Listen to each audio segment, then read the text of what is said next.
Let us see the next question, which is calculate the potential on the axis of a disk of radius r due to a charge q uniformly distributed on its surface.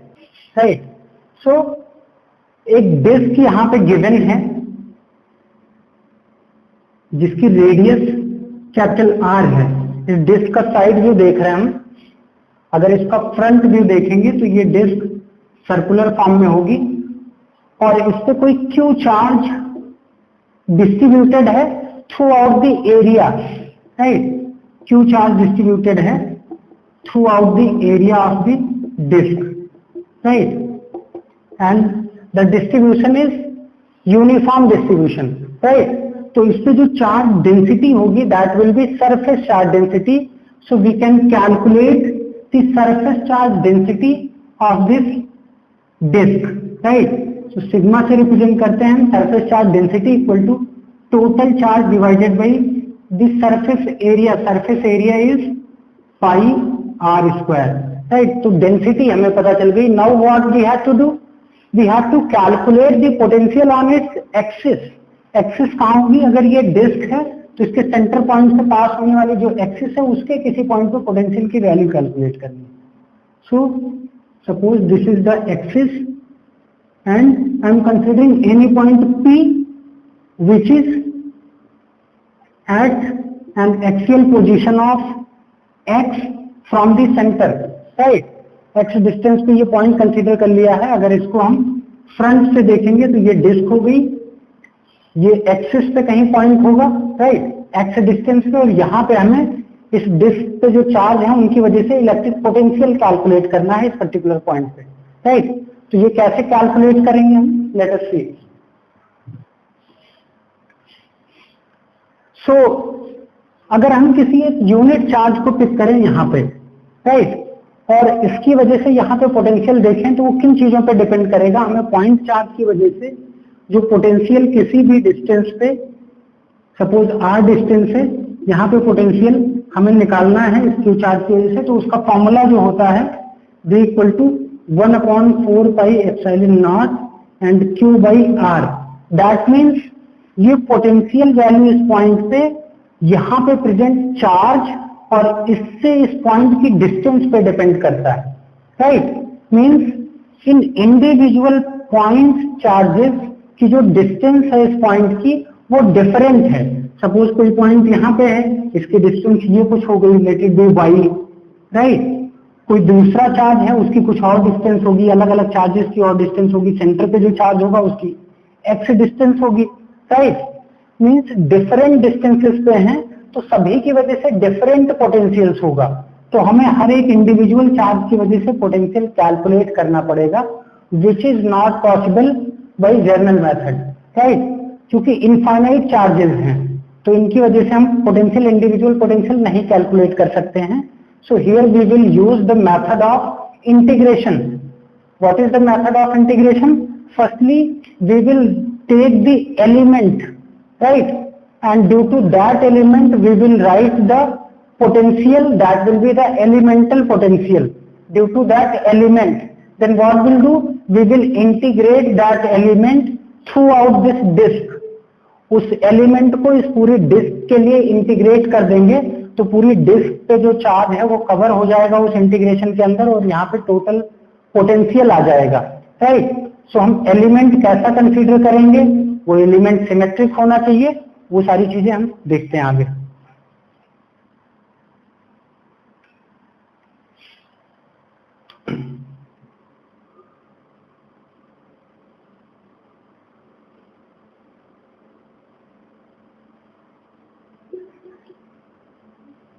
So centre से small r की radius पे एक हमने elemental ring consider कर लिया जिसकी thickness है dr. Right? अब ये रिंग लाइक स्ट्रक्चर ही हमने क्यों कंसीडर किया इस पर्टिकुलर पॉइंट पे पोटेंशियल कैलकुलेट करने के लिए? उसका रीजन देखिए. जैसे अगर यहाँ पे ड्रॉ करें हम तो ये रिंग साइड व्यू में कुछ ऐसे दिखेगी. करेक्ट? इसकी कुछ थिकनेस है, इसकी कुछ थिकनेस है, स्मॉल r रेडियस की, dr थिकनेस. राइट, ये हमने कंसीडर किया है। अब अगर यहां से देखें तो इस पर्टिकुलर पॉइंट की इस रिंग पे जितने चार्जेस हैं उन सभी की डिस्टेंस सेम है, राइट। तो इसको हमने इसीलिए कंसीडर किया है कि डिस्टेंस सेम है तो आर की वैल्यू सेम हो जाएगी, करेक्ट, सभी इस पॉइंट पे अवेलेबल सभी पॉइंट्स के लिए, करेक्ट। तो अगर आर की वैल्यू सेम हो जाएगी और सभी चार्जेस को सेम कंसीडर कर ले हम, dq dq dq इस तरीके से, तो सभी की वजह से इंडिविजुअल चार्ज की वजह से जो पोटेंशियल होगा वो सेम होगा।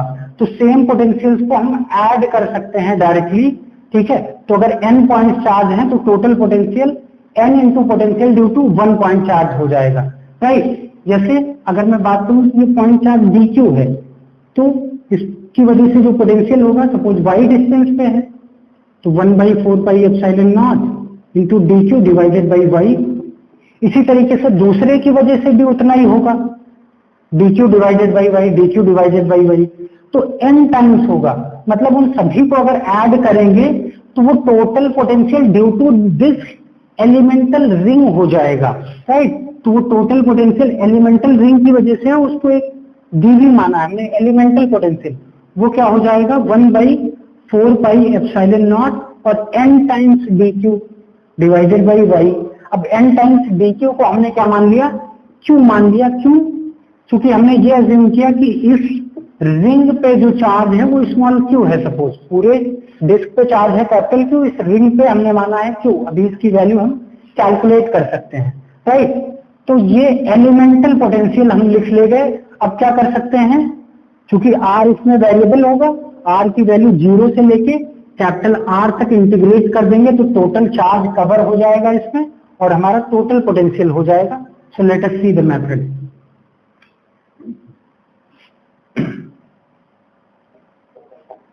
सबसे पहले हमने क्या किया, एलिमेंटल पोटेंशियल लिखा।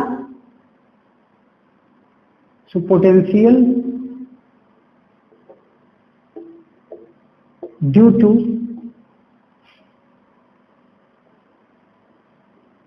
Elemental ring at point P। P point पे एलिमेंटल रिंग की वजह से पोटेंशियल लिख रहे हैं हम, उसको हमने dv कंसीडर किया है, that is equal to 1/4 pi epsilon not, और इस पे जो टोटल चार्ज माना है रिंग पे वो q है और divided by y, right. Now अगर हमें टोटल पोटेंशियल निकालना है इस पूरी डिस्क की वजह से तो हमें इंटीग्रेशन करना पड़ेगा, यानी टोटल पोटेंशियल ये क्या हो जाएगा, ये v equal to integral of dv, integral of dv, और dv की वैल्यू हमें पता है that is equal to 1/4 pi epsilon not q divided by y, right. Now what about the limit, limit r equal to 0 to r equal to capital R। Now just look at here, ये y की value भी variate कर रही है और q की value भी variate कर रही है, क्योंकि जैसे जैसे रिंग बढ़ेगा इसका रेडियस बढ़ेगा तो इसमें चार्जेस की जो वैल्यू होगी वो इंक्रीज करेगी, राइट। तो ये दो डिफरेंट वेरिएबल हैं और इंटीग्रेशन जब हम करते हैं जब एक सिंगल कॉमन वेरिएबल आ जाता है, राइट, तो इसको कॉमन वेरिएबल में कन्वर्ट करेंगे। वो कैसे कन्वर्ट करेंगे वो देखते हैं। सबसे पहले हम इस q चार्ज को कैलकुलेट करते हैं, क्योंकि चार्ज डेंसिटी हमें पता है, तो डेंसिटी हमें पता है और किसी पर्टिकुलर एरिया में चार्ज कैलकुलेट करना है तो charge will be equal to density multiplied by area of that particular thing. तो यहाँ पे रिंग लिया हमने तो रिंग की एरिया हम लिख सकते हैं। रिंग की एरिया कैसे कैलकुलेट करेंगे, इस रिंग को बाहर निकालो और कट कर दो, कट करके स्ट्रेट कर दिया तो ये रिंग का पेरिफेरी जो होगा वो इसकी लेंथ हो जाएगा और ब्रेड्थ क्या हो जाएगा, जो dr हमने यहाँ पे कंसीडर किया था। तो रेक्टेंगल फॉर्म में आ गया, तो यहाँ से हमें एरिया पता चल गया इसका रिंग का, राइट। तो रिंग की एरिया अप्लाई कर देंगे यहाँ पे तो हमें टोटल चार्ज पता चल जाएगा।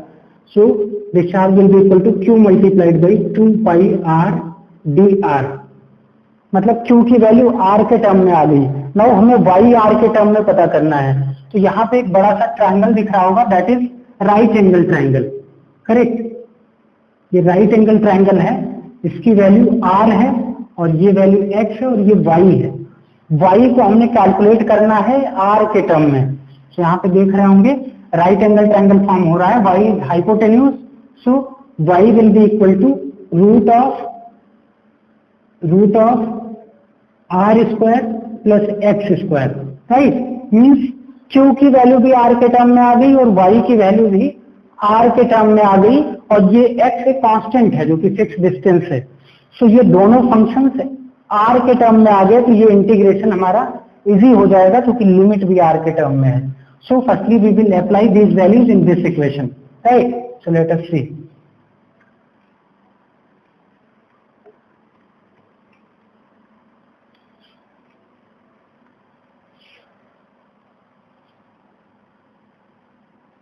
सो v equal to 1/4 pi epsilon naught common है,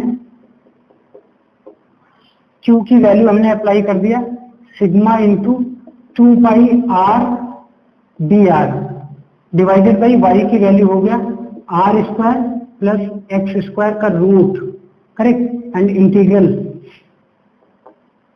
नाउ सभी कांस्टेंट वैल्यूज को कॉमन ले सकते हैं क्योंकि चार्ज डेंसिटी यूनिफॉर्मली डिस्ट्रीब्यूटेड है, तो डेंसिटी कांस्टेंट होगी, बाहर इसको निकाल सकते हैं। सो ये क्या हो जाएगा 2 pi multiplied by sigma divided by 4 pi epsilon not, right, and here will be r dr divided by root of r square plus x square, limit given है 0 टू कैपिटल R। अब चूंकि सिग्मा हमें नहीं given था, हमने q के term में sigma को कैलकुलेट किया था, राइट।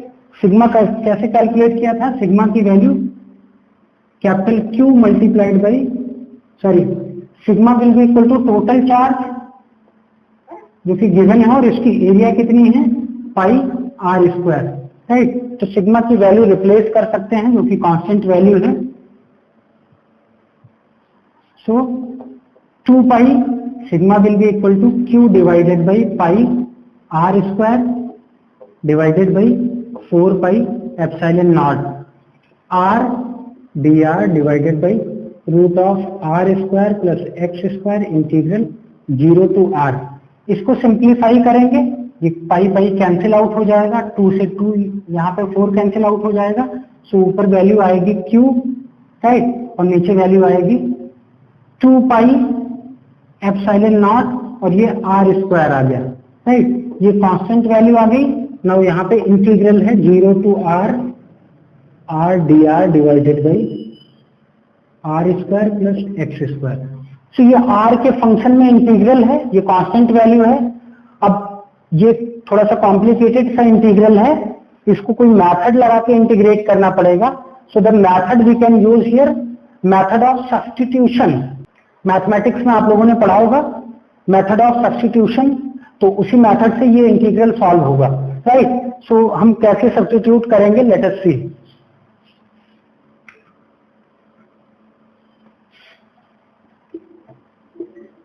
हमने क्या किया, r square plus x square को एज्यूम कर लिया t स्क्वायर के इक्वल, राइट। तो डिफरेंशियल इक्वेशन जब इसको डेरिवेट करेंगे तो 2r dr और ये कांस्टेंट टर्म है 0 हो जाएगा इसका डिफरेंशिएशन, और ये 2t dt हो जाएगा, राइट।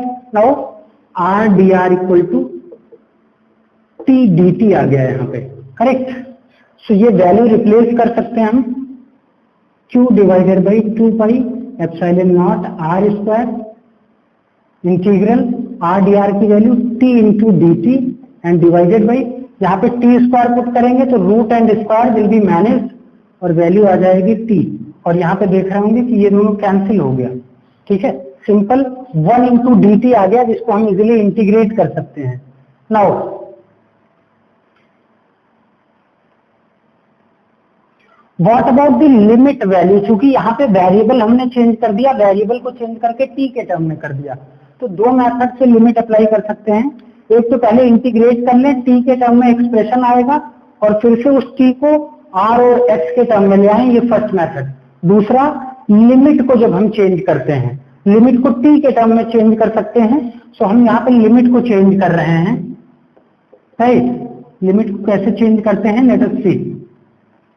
यहाँ पे r की लिमिट थी तो r इक्वल टू 0 था, इस इक्वेशन में लगा सकते हैं, r equal to 0. So at r equal to 0 t equal to क्या आ जाएगा x square, t square equal to x square, that means t equal to x. Right. Now r equal to capital R, जो t की value आ जाएगी root of capital R square plus x square, ये value आ जाएगी. तो limit को change कर लिया, अब फर्दर हमें रिप्लेसमेंट नहीं करना पड़ेगा. और यहाँ पे आ गया 1 dt. करेक्ट. नाउ 1 dt का इंटीग्रल हमें इजीली पता है 2 pi epsilon not r square. Right. और इसको इंटीग्रेट किया तो t आ गया. नाउ यहाँ पे लिमिट की वैल्यू पुट कर दी x to root r square plus x square. Now यहाँ पे we can apply the limit, upper limit minus lower limit. Right. So q upon 2 pi epsilon not r square, upper limit r square plus x square root and minus x. Right. So this is what the formula of net potential at any point P. Right. So hopefully ये समझ में आ गया होगा.